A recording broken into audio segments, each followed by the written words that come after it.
Good morning, everyone. Happy Sunday. Welcome back to the Love in Dubai Daily Live, where we talk about the big stories that everyone in Dubai is talking about. Yes, we are getting festive in the Love in Dubai office. I mean, we need to. I walked in today. I think we have half our people are out on their Christmas vacations. So let me know where you guys are watching from. Also, we have a little elf on the shelf here. Is this something you guys grew up with? Because I'm only learning about that this year. Maybe it's because I don't have kids in Dubai or something. I don't know where the tradition came from. But as far as I know, it's every Christmas from the 1st of December, you move your elf to little parts of the house, and then you kind of have to make up scenarios as to why the elf is moving, and maybe he's naughty and it's for kids. Seems a little bit confusing. And also, this guy was very hard to keep up straight. Do you guys know the Elf on the Shelf, is that how you call it? Elf on the Shelf tradition? Chai's no. Alan, have you heard of Elf on the Shelf? No. No. Well, it's meant to be popular. I've seen it in a couple of places. It's also amazing to see festive celebrations across the UAE. I saw a lot of Christmas trees around. How was your weekend? Was anyone down in Abu Dhabi? Of course, Nadal played an absolute stormer for the Mubadala World Tennis Championships. He won it in 3 sets, but it was meant to be amazing. Today, our top 3 stories we're talking about. Winter has officially started in the UAE. This is, definitely doesn't look like that. That is fake snow, but behind me is glorious sunshine. But there is a chill in the air. And at 9:18 this morning, UAE winter officially starts. That means today is actually the shortest day of the year. And then it's going to be the longest night. And that's going to kind of continue until the end of February. And they also say the end of February is going to be when the real chilly weather starts. So if you're not feeling it yet, and if you think this is ridiculous, wait for a month or 2, and then it's going to be a little bit chillier. Actually, they said in Jebel Jais last night, temperatures went down to 5 degrees, which is, I was what? Yes. It's very chilly.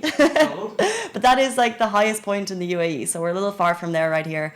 But yeah, I think it's really cool that they've given us an exact time. So at 9:18 a.m. today, winter officially starts, and all this festive fun and holiday atmosphere is okay. Moving on to our next story. This is really cool. So last Tuesday, His Highness Sheikh Mohammed bin Rashid Al Maktoum, Vice President and Prime Minister of the UAE and ruler of Dubai, he asked all of residents in the UAE and also across the world to cast your vote for what you want the new logo for the UAE to be.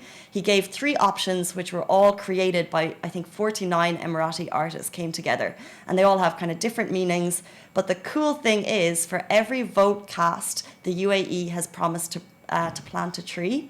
And so far, since Tuesday, there have been 1.5 million votes cast, which I think is really cool. Of course, the UAE, we're the number 1 voters, followed by India, Egypt, and Saudi, which is really, really cool and special. You can do it in malls across Dubai. You can also do it on Nation Brand, is the name of the website. So if you go onto Nation Brand now, they have a whole website devoted, and you can learn more about what the logos mean.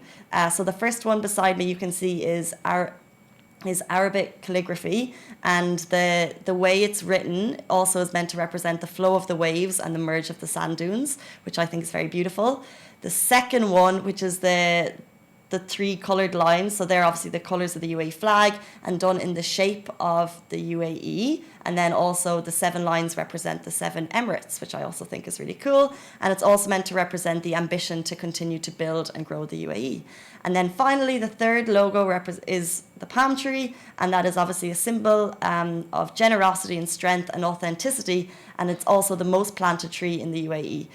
So whatever you think, I love the first one. Guys, do you have a choice? Which one do you prefer? You prefer number 3. Alan prefers number 3. Chai? This is the one with the colored flags. Number 2.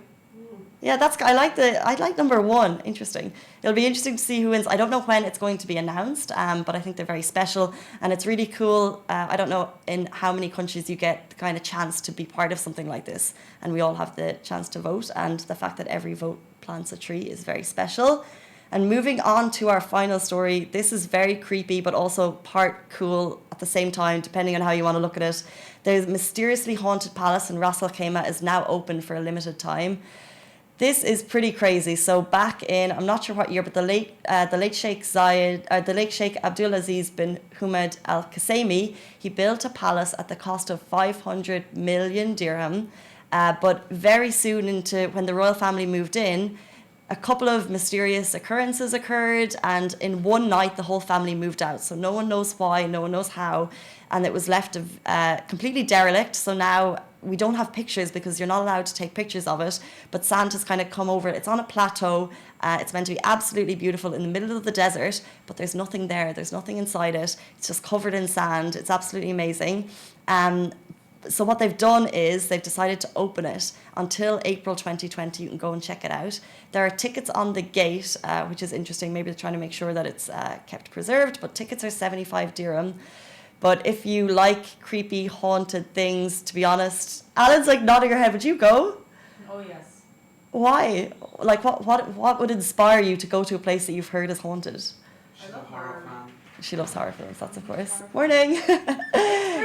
Amy's just joined. So yeah, there are top stories. The Haunted Palace in Iraq, I don't know, for me it's a no, but for Alan it's a yes, so that's up to you. There are top stories. We'll be back in the morning, same time, same place, with more festive fun. Maybe our elf in the shelf will have moved. I don't know. I'm not really sure of what's going to happen there. We'll see. See you tomorrow morning, guys. Bye.